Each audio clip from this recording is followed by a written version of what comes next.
الله، السلام عليكم، مرحبا يابا. جايب لكم قصة اليوم جديدة والله، وصلتني من شخص يعني. اكو ظاهرة طلعت مال المهرجين اللي سامعين بيها، المهرج القاتل والمهرج الدايح وما ادري شنو.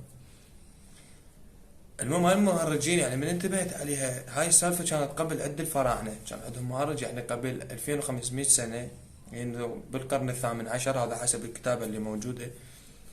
المهم هذا المهرج كان يقولون لطيف ويلعب ويمرح وما اعرف شلون، يحب الناس، يضحك الناس عليه بسبب شكله وملامحه وقصر قامته، انه هو كان قصير. ف بالخمسينات انتشرت قصة المهرج بكل العالم وبالذات بأمريكا، اللي هي ظاهرة المهرج. يعني قاموا الناس هم يحبون هاي ويسوون احتفالات ومهرجانات على انه اكو مهرج وضحك وسوالف، وتعرفون انت هاي السوالف. المهم من سنة الخمسين يعني من 1950 لحد سنة 1970 ظهر مهرج اسمه جون واين. جون واين. المهم هذا المهرج انتشر انه هو كانوا الناس يحبونه، وانتشر بانه هو محترم ومؤدى، ويشتغل مدير بثلاث افرع من كنتاكي، وزاد هذا مدير مكتب شو اسمه، مدير مكتب الرئيس كان.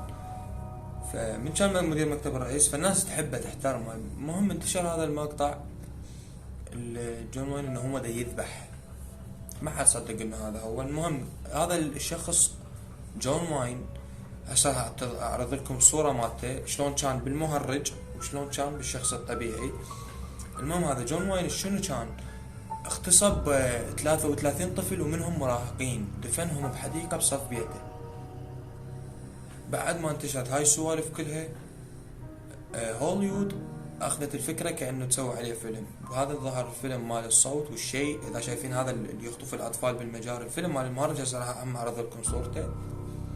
المهم انتشرت هاي الظاهرة. فلما اذا ترجعون انتم للظاهرة، فهاي الظاهرة عربية كانت مصرية للفراعنة، الفراعنة المصريين. بعد جزء عن هاي الظواهر، وراح اعرض لكم مقاطع عن هاي الظواهر اللي جاي تصير مال المهرج، واكو ظواهر جديدة بعد فول.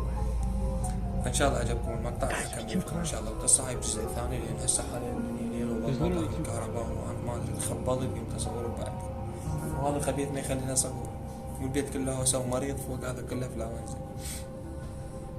المهم خليني اكمل. وطبعا بعد هاي الهوسة كلها لحد الان الناس بامريكا تعاني من هذا الشيء اللي هو المهرجين. اكو يقولون يعيشون، يطلعون بالمقابر، يطلعون بالغابات الظلمة. يعني بعد هاي المشاكل مستمرة لحد هذا اليوم. وجون واين ما اعرف هسه لحد الان يقولون عايش، وكو ناس تقولون لا مسجون، فما اعرف لحد الان. يقولون بجيب لكم بعد ان شاء الله قصص تعجبكم.